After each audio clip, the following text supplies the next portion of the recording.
Sneha steel and furniture centre Salgare. आमच्याकडे steel भांडी, संसार उपयोगी साहित्य, sofa set, furniture, cooler, dining table, आटा चक्की व इतर साहित्यांचे एकमेव ठिकाण एक, व्हरायटी अनेक। आता शुभ मुहूर्ताची सुरुवात सलगरेतील स्नेहा स्टील मधील खरेदीनेच। वाजवी दर, सजवा फर्निचरने तुमचे घर। सर्व साहित्यावर बजाज फायनान्सची खास सोय उपलब्ध। स्टील भांड्यांना 5 वर्षे गॅरंटी, तर फर्निचर साहित्यास किडवाळीपासून लाईफ टाइम वॉरंटी। खात्रीशीर खरेदीसाठी मिरज पूर्व भागातील एकमेव ठिकाण Sneha steel and furniture centre Salgare. आमचा पत्ता रवींद्र वस्त्रनिकेतन शेजारी सलगरे। संपर्क 90 96 25 91 38। प्रत्येक बातमीतील घटनेच्या वास्तविकतेची तुलना थेट पाहत रहा चांगली अपडेट।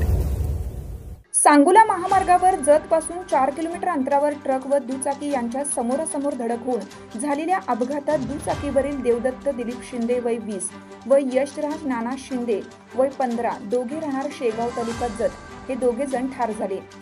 हा अपघात आज सोमवारी सकाळी 11:30 वाजण्याच्या सुमारास झाला। अपघातात मृत झालेला देवदत्त शिंदे हा तरुण चालक म्हणून काम करीत होता, तर यशराज हा इयत्ता 8वी मध्ये शिकत होता। दोघेही शेगावमध्ये राहत होते। सोमवारी सकाळी दोघे जण दुचाकीवरून शेगाववरून जतकडे निघाले होते। जत पासून 4 किलोमीटर अंतरावर असलेल्या सागर बाहुबली कापड दुकानाजवळ आले असता समोरून आलेल्या ट्रकने जोरदार धडक दिली। ही धडक इतकी जोरात होती की यशराज हा जागीच मृत झाला।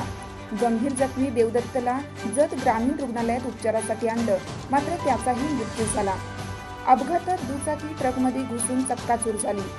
अपघातानंतर ट्रक चालकाने ट्रक थांबवून तेथून पळ काढला। जत पोलिसांनी तातडीने घटनास्थळी धाव घेतला। पंचनामा करून मृत यशराजचा मृतदेह उत्तरीय तपासणीसाठी ग्रामीण रुग्णालयात आणलाय।